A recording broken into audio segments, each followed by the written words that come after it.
Abdul Muttalib Halimatus সাদিয়াকে নিয়ে রাসূল করিম সাল্লাল্লাহু আলাইহি ওয়াসাল্লামের কাছে যখন নিয়ে গেলেন, নেওয়ার পরে রাসূল করিম সাল্লাল্লাহু আলাইহি ওয়াসাল্লামকে দেখার পরে হালিমাতুস সাদিয়া মন্তব্য করলেন, ইতিপূর্বে আমার এই জীবনের তো সুন্দর সন্তান আর কোনোদিন দেখি নাই। আল্লাহু আকবার।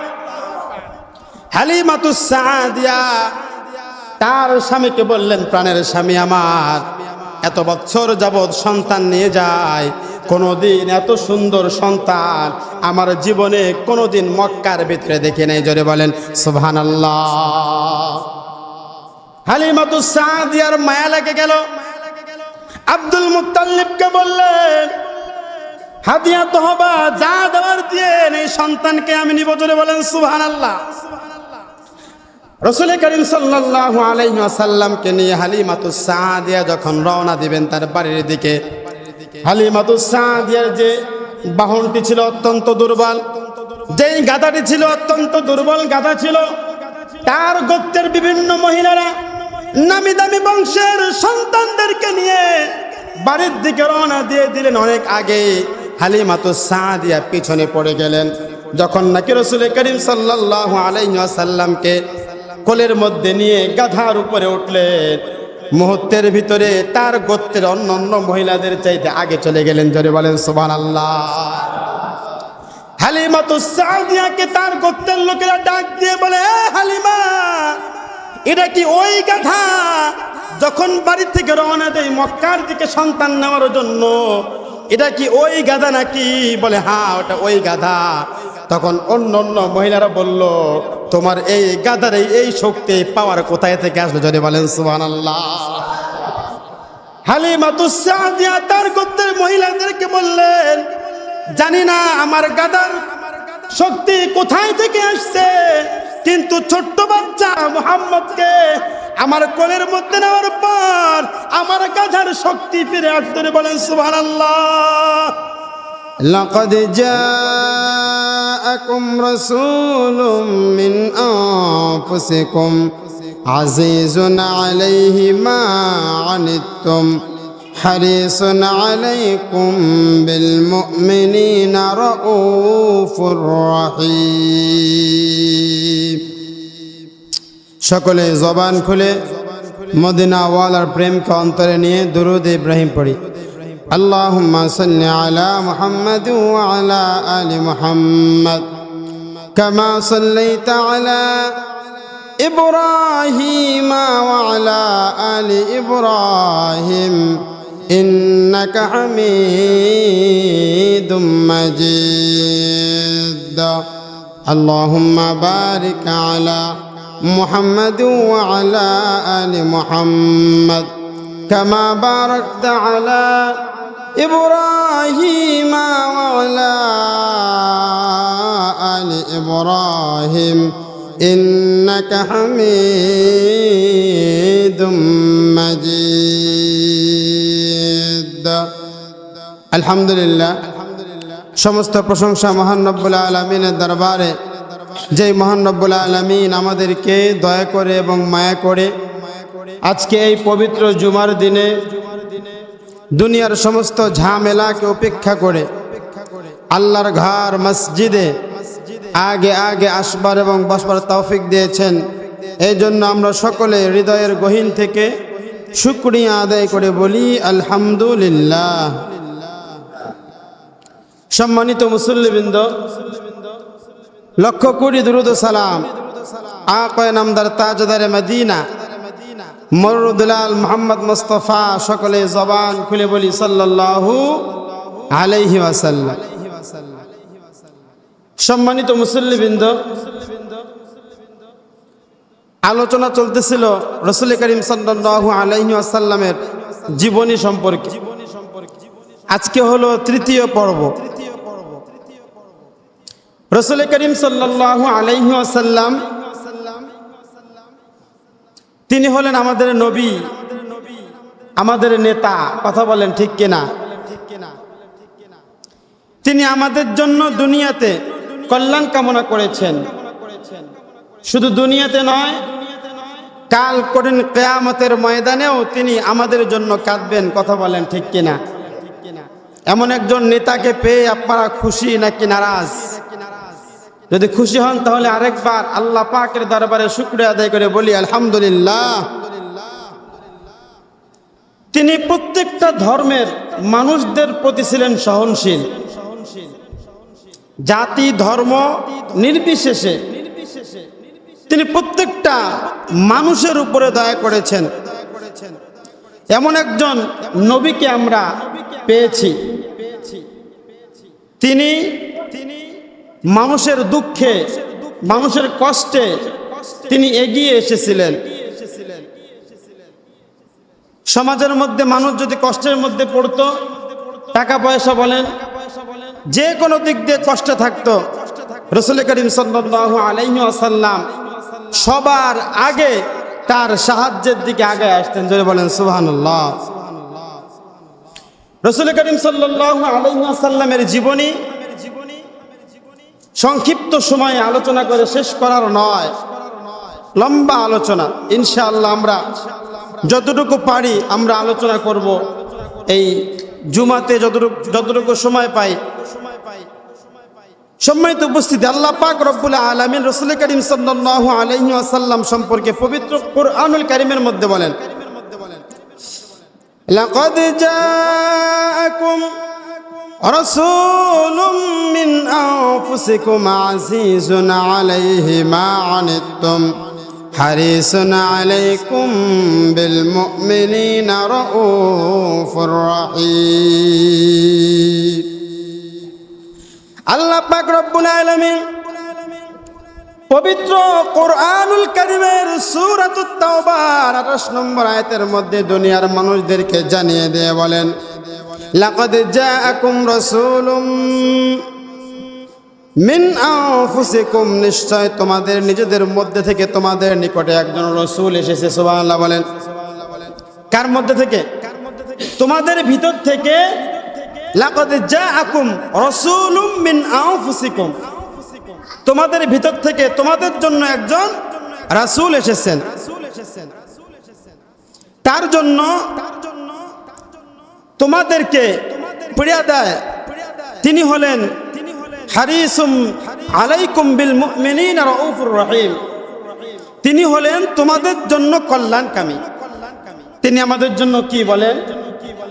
কল্যাণকামী। রাসূল করিম সাল্লাল্লাহু আলাইহি ওয়াসাল্লাম আমাদের জন্য কল্যাণকামী কথাটা বলেছেন কে? আল্লাহ পাক রব্বুল আলামিন। এবং মুমিনদের প্রতি বিল মুমিনিনা রাউফুর রহিম, এবং তিনি মুমিনদের প্রতি সহনশীল এবং দয়াশীল। জোরে বলেন সুবহানাল্লাহ। রাসূল করিম সাল্লাল্লাহু আলাইহি ওয়াসাল্লামকে আল্লাহ পাক রব্বুল আলামিন পাঠিয়েছেন মুমিনদের জন্য সহনশীল এবং দয়াশীল করে। কথাটা কে বলেছেন? আল্লাহ পাক রব্বুল আলামিন। সম্মানিত উপস্থিতি, রাসূল করিম সাল্লাল্লাহু আলাইহি ওয়াসাল্লাম হাদিস শরীফের মধ্যে বলেন, মুসলিম শরীফের মধ্যে হাদিসটা আসছে, লিকুল্লি নাবিয়্যিন দাওয়াতিন ইয়াদউহা। রাসূল করিম সাল্লাল্লাহু আলাইহি ওয়াসাল্লাম বলেন, প্রত্যেকটা নবীকেই আল্লাহ পাক রব্বুল আলামিন একটি বিশেষ প্রত্যেকটা নবীকে আল্লাহ পাক রব্বুল আলামিন বিশেষ একটি দোয়া দিয়েছিলেন, যেটা করলে আল্লাহ পাক রব্বুল আলামিন কবুল করবেন। জোরে বলেন সুবহানাল্লাহ। রাসূল করিম সাল্লাল্লাহু আলাইহি ওয়াসাল্লাম বলেন, লিকুল্লি নাবিয়্যিন দাওয়াতিন ইয়াদউহা ফাউরিদু আন আখবাতি দাওয়াতি শাফা। প্রত্যেকটা নবী সেই দোয়াকে দুনিয়ার মধ্যে কাজে লাগিয়ে গেছে। শুধুমাত্র কেবলমাত্র আমি নবী এই দোয়াটা আমার উম্মতের জন্য রেখে দিয়েছি। কাল কঠিন কিয়ামতের ময়দানে এই দোয়াটা আল্লাহ পাক রব্বুল আলামিনের কাছে আমি করব। জোরে বলেন সুবহানাল্লাহ। তাহলে রাসূল করিম সাল্লাল্লাহু আলাইহি ওয়াসাল্লাম আমাদের জন্য কেমন সহনশীল এবং কেমন দয়াবান, একটাবার চিন্তা করে দেখুন। যদি আল্লাহ পাক রব্বুল আলামিন আমাদের জন্য বলতেন, যে তোমরা যেই দোয়াটাই করবা আজকের জুমার দিনে সেই দোয়াটাই আমি তোমাদের কবুল করব। আচ্ছা বলেন তো, আমরা নিজেদের জন্য দোয়া করতাম কি করতাম না? করতাম না? আপনারা কি করতেন জানেন না, আমি তো আমার নিজের জন্য দোয়া করতাম। এরা প্রত্যেকটা মানুষই এরকম করত। কিন্তু রাসূল করিম সাল্লাল্লাহু আলাইহি ওয়াসাল্লাম হাদিস শরীফের মধ্যে বললেন, প্রত্যেকটা নবী সেই দোয়াকে কাজে লাগিয়ে গেছে, শুধুমাত্র কেবলমাত্র আমি পয়গম্বর এই দোয়াটা আমার উম্মতের জন্য রেখে দিয়েছি। ধরে বলেন সুবহানাল্লাহ। রাসূল করিম সাল্লাল্লাহু আলাইহি ওয়াসাল্লাম কেমন ছিলেন? রাসূল করিম সাল্লাল্লাহু আলাইহি ওয়াসাল্লাম ছোটবেলা থেকেই, তিনি যখন ছোট ছিলেন তখন থেকেই তিনি ইনসাফকারী ছিলেন। জোরে বলেন সুবহানাল্লাহ। রাসূল করিম সাল্লাল্লাহু আলাইহি ওয়াসাল্লাম ভূমিষ্ঠ হওয়ার পরে তৎকালীন জামানার মক্কার প্রথা ছিল, শিশু জন্মগ্রহণের পরে দুধ পান করানোর জন্য অন্যত্র এলাকায় শিশুকে পাঠিয়ে দিত। জোরে বলেন সুবহানাল্লাহ। কেন? যে শহরের পরিবেশ একটু অন্যরকম, যদি গ্রামগঞ্জে সন্তান থাকে তাহলে গ্রামের প্রাকৃতিক আবহাওয়া, বাতাস এবং গ্রামের প্রাকৃতিক সৌন্দর্য একজন শিশু গ্রামে থেকে সুন্দরভাবে বড় হয়ে উঠতে পারবে, এটা তৎকালীন জামানার রেওয়াজ ছিল। প্রত্যেক বছরই সন্তানদেরকে নেওয়ার জন্য গ্রাম থেকে মহিলারা স্বামী স্ত্রী সহকারে আসতো।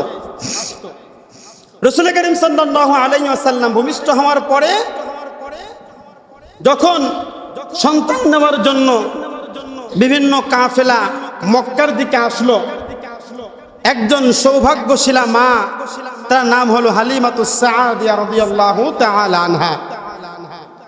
হালিমাতুস সাআদিয়া তার গোত্রের মহিলাদের সাথে সন্তান নেওয়ার জন্য মক্কায় আসলেন।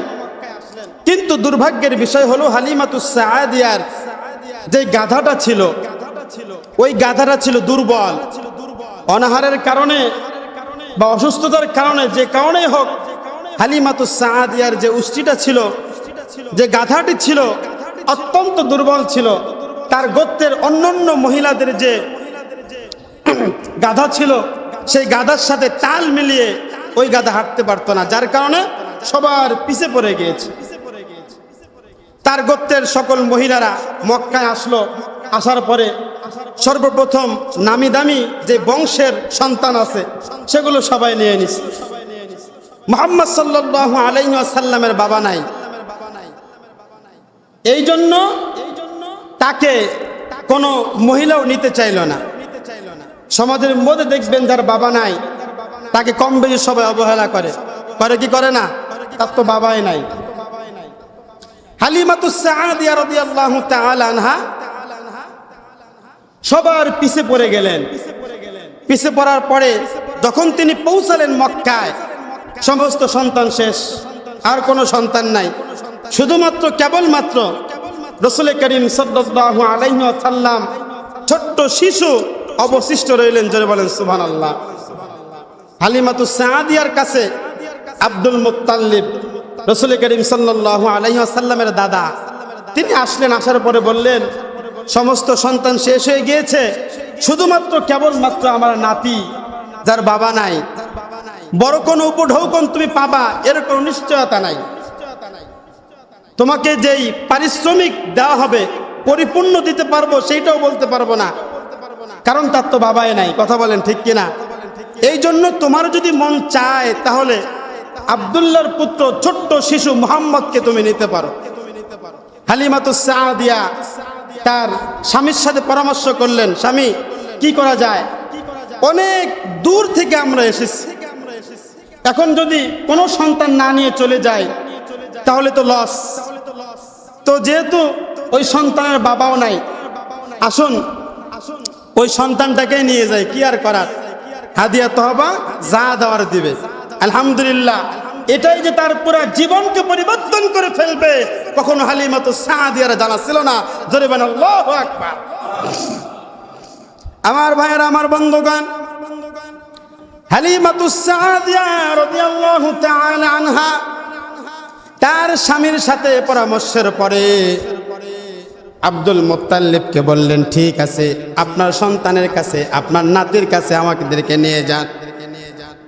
আব্দুল মুত্তালিব হালিমাতুস সাদিয়াকে নিয়ে রাসূল করিম সাল্লাল্লাহু আলাইহি ওয়াসাল্লামের কাছে যখন নিয়ে গেলেন, নেওয়ার পরে রাসূল করিম সাল্লাল্লাহু আলাইহি ওয়াসাল্লামকে দেখার পরে হালিমাতুস সাদিয়া মন্তব্য করলেন, ইতিপূর্বে আমার এই জীবনের এত সুন্দর সন্তান আর কোনোদিন দেখি নাই। আল্লাহু আকবার। হালিমাতুস সাদিয়া তার স্বামীকে বললেন, প্রাণের স্বামী আমার, এত বছর যাবৎ সন্তান নিয়ে যায়, কোনোদিন এত সুন্দর সন্তান আমার জীবনে কোনোদিন মক্কার ভিতরে দেখি নাই। জোরে বলেন সুবহানাল্লাহ। হালিমাতুস সাদিয়ার মায়া লেগে গেল। আব্দুল মুত্তালিবকে বললেন, হাদিয়া তহবা যা দেওয়ার দিয়ে এই সন্তানকে আমি নিব। জোরে বলেন সুবহানাল্লাহ। রাসূল করিম সাল্লাল্লাহু আলাইহি ওয়াসাল্লামকে নিয়ে হালিমাতুস সাদিয়া যখন রওনা দিবেন তার বাড়ির দিকে, হালিমাতুস সাদিয়ার যে বাহনটি ছিল অত্যন্ত দুর্বল, যেই গাধাটি ছিল অত্যন্ত দুর্বল গাধা ছিল, তার গোত্রের বিভিন্ন মহিলারা নামি দামি বংশের সন্তানদেরকে নিয়ে বাড়ির দিকে রওনা দিয়ে দিলেন। অনেক আগে হালিমাতুস সাদিয়া পিছনে পড়ে গেলেন। যখন নাকি রাসূল করিম সাল্লাল্লাহু আলাইহি ওয়াসাল্লামকে কোলের মধ্যে নিয়ে গাধার উপরে উঠলেন, মুহূর্তের ভিতরে তার গোত্রের অন্যান্য মহিলাদের চাইতে আগে চলে গেলেন। জোরে বলেন সুবহানাল্লাহ। হালিমাতুস সাদিয়াকে তার গোত্রের লোকেরা ডাক দিয়ে বলে, হালিমা, এটা কি ওই গাধা যখন বাড়ি থেকে রওনা দেয় মক্কার দিকে সন্তান নেওয়ার জন্য? এটা কি ওই গাধা নাকি? বলে, হ্যাঁ, ওটা ওই গাধা। তখন অন্য মহিলারা বলল, তোমার এই গাধার এই শক্তি পাওয়ার কোথায় থেকে আসলো? জোরে বলেন সুবহানাল্লাহ। হালিমাতুস সাদিয়া তার গোত্রের মহিলাদেরকে বললেন, জানি না আমার গাধার শক্তি কোথায় থেকে আসছে, কিন্তু ছোট্ট বাচ্চা আব্দুল্লাহকে, ছোট্ট বাচ্চা মুহাম্মদকে আমার কোলের মধ্যে নেওয়ার পর আমার গাধার শক্তি ফিরে আসতে। বলেন সুবহানাল্লাহ। আমার ভাইয়ের, আমার বন্ধুগণ, রাসূল করিম সাল্লাল্লাহু আলাইহি ওয়াসাল্লামকে নিয়ে হালিমাতুস সাদিয়া তার বাড়িতে চলে গেলেন। অনেক লম্বা কাহিনী, যেটা আপনাদেরকে আমার বোঝানোর উদ্দেশ্য। শিশু বয়স থেকে রাসূল করিম সাল্লাল্লাহু আলাইহি ওয়াসাল্লাম ইনসাফকারী ছিলেন। জোরে বলেন সুবহানাল্লাহ। ছোটবেলা থেকেই তিনি ইনসাফ করতেন। বলবেন হুজুর কেমনে? ছোট্ট বাচ্চা ইনসাফ বোঝে আবার কেমনে? যেহেতু হালিমাতুস সাদিয়া তার আরেকটা বাচ্চা আছে। আমরা সাধারণত জানি, যখন মহিলারা বাচ্চা প্রসব করে, প্রসব করার পরে তাদের স্তনে দুধ থাকে। কথা বলেন ঠিক কিনা? আব্দুল্লাহ পুত্র মুহাম্মদুর রাসূলুল্লাহ সাল্লাল্লাহু আলাইহি ওয়াসাল্লাম ছোট্ট বাচ্চা হালিমাতুস সাদিয়ার ঘরে যখন রাসূল করিম সাল্লাল্লাহু আলাইহি ওয়াসাল্লাম ছোট্ট বাচ্চা গেলেন, যাওয়ার পর থেকে হালিমাতুস সাদিয়ার বরকত শুরু হয়ে গেল। জোরে বলেন সুবহানাল্লাহ। আর হবেই না কেন? যাকে সৃষ্টি না করলে আল্লাহ পাক রব্বুল আলামিন কুল কায়নাত কোনো কিছু সৃষ্টি করতেন না, সেই মহামানব হালিমাতুস সাদিয়ার কোলে গিয়েছে। জোরে বলেন সুবহানাল্লাহ। হালিমাতুস সাদিয়ার কূপটা ছিল শুকনা, তার কূপ ছিল, সেই কূপের মধ্যে পানি চলে আসতে। বলেন সুবহানাল্লাহ। এত বরকত হালিমাতুস সাদিয়ার কপালের মধ্যে চলে আসছে। হালিমাতুস সাদিয়া দিনের পরে দিন অবাক হইতে আছে। বলেন সুবহানাল্লাহ। সম্মানিত উপস্থিতি, রাসূল করিম সাল্লাল্লাহু আলাইহি ওয়াসাল্লামের দুধ ভাই ছিল। রাসূল করিম সাল্লাল্লাহু আলাইহি ওয়াসাল্লাম যখন দুধ পান করতেন, একটা দুধ পান করতেন, আরেকটা স্তনে কখনো মুখ লাগাইতেন না। সুবহানাল্লাহ বলবেন না? কেন লাগাইতেন না? আরেকটা দুধের মধ্যে যদি মুখ লাগায় তাহলে দুধ তো কমে আসবে, তার সহোদর ভাই, তার দুধ ভাই ওই দুধ পান করতে পারবেন না।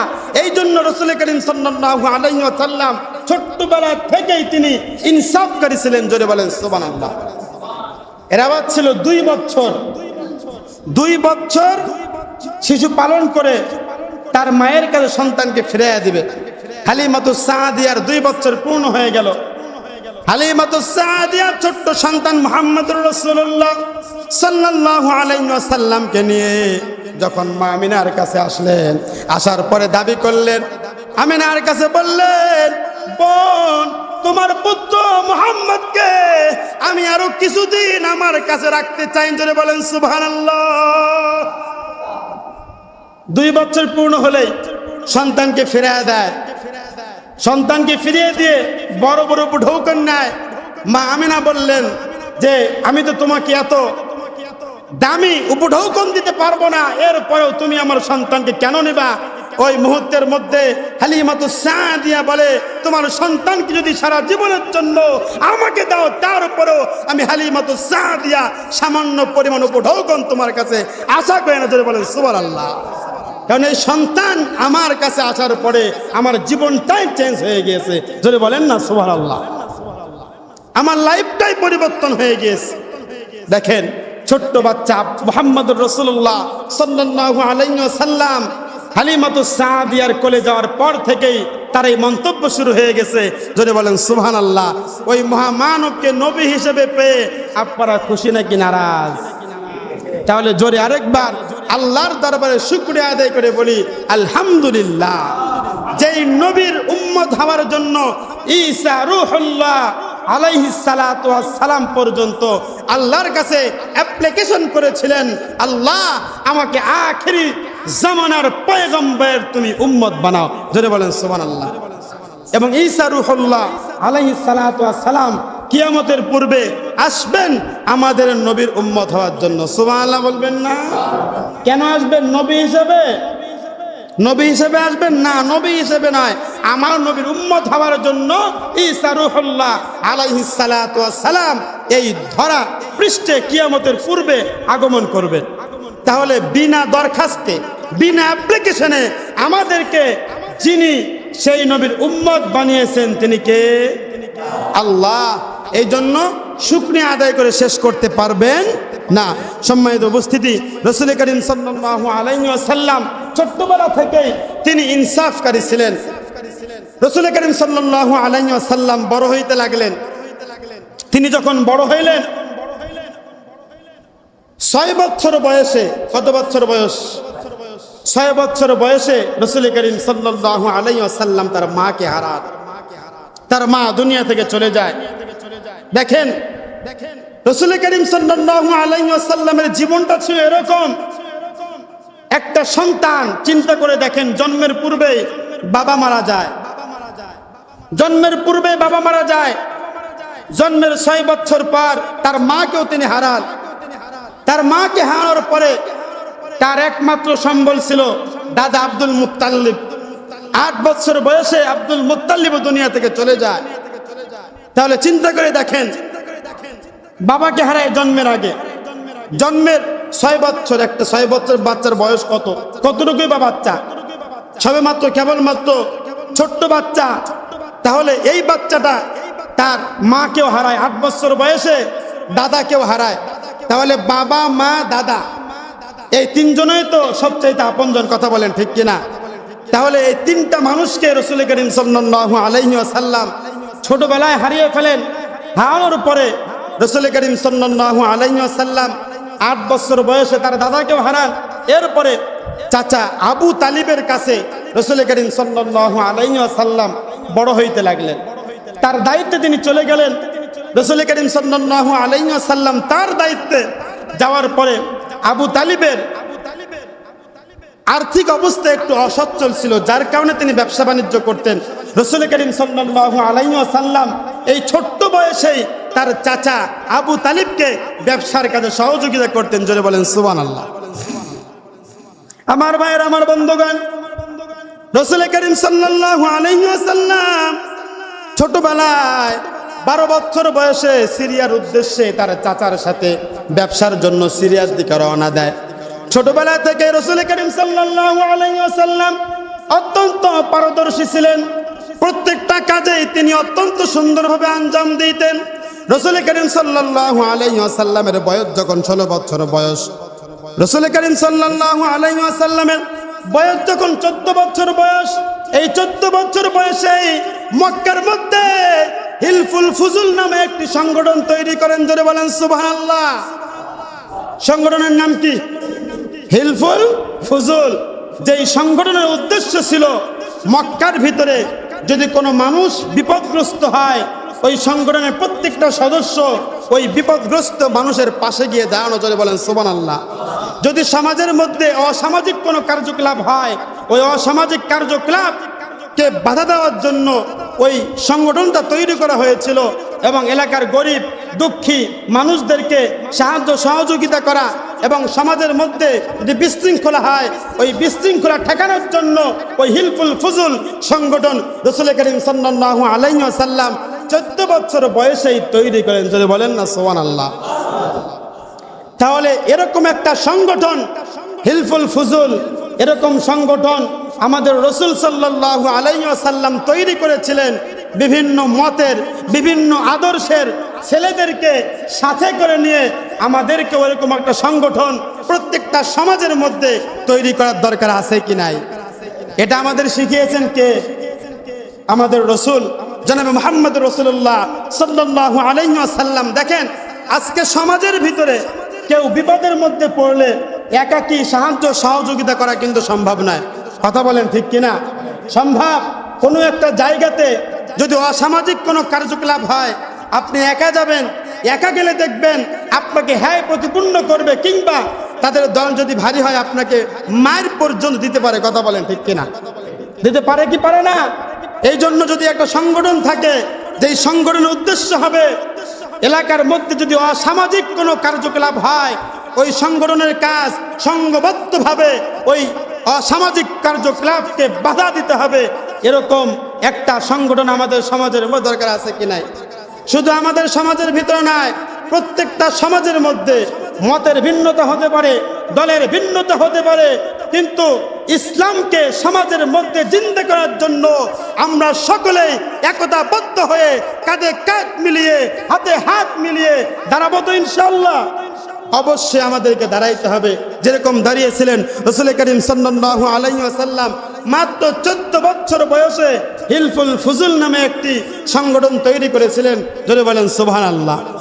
রাসূল করিম সাল্লাল্লাহু আলাইহি ওয়াসাল্লামের বয়স তখন 24 বছর বয়স। কত বছর বয়স? 24 বছর বয়স। ওই সময়ের মধ্যে রাসূল করিম সাল্লাল্লাহু আলাইহি ওয়াসাল্লাম তার চাচার সাথে সিরিয়াতে ব্যবসার উদ্দেশ্যে রওনা দেন। কোথায় চলে যান? সিরিয়াতে যান ব্যবসার উদ্দেশ্যে। রাসূল করিম সাল্লাল্লাহু আলাইহি ওয়াসাল্লামের বয়স যখন 25 বছর বয়স, ওই মুহূর্তের মধ্যে রাসূল করিম সাল্লাল্লাহু আলাইহি ওয়াসাল্লামের সুনাম পুরা মক্কা নগরীতে ছড়িয়ে যান, জোরে বলেন সুবহানাল্লাহ। মক্কার প্রত্যেকটা মানুষ রাসূল করিম সাল্লাল্লাহু আলাইহি ওয়াসাল্লামকে আলামিন বলে ডাকতেন, জোরে বলেন সুবহানাল্লাহ। কাফের মুশরিক বেঈমানরা পর্যন্ত রাসূল করিম সাল্লাল্লাহু আলাইহি ওয়াসাল্লামকে তাদের ব্যবসায়িক মালামাল সহকারে টাকা পয়সা আমানত দেওয়া শুরু করেন, জোরে বলেন সুবহানাল্লাহ।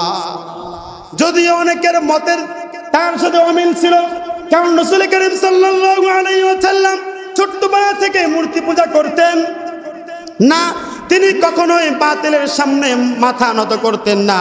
কিন্তু মক্কা মদিনার প্রত্যেকটা মানুষ রাসূল করিম সাল্লাল্লাহু আলাইহি ওয়াসাল্লামকে এক নামে আলামিন বলে ডাকতো, জোরে বলেন সুবহানাল্লাহ।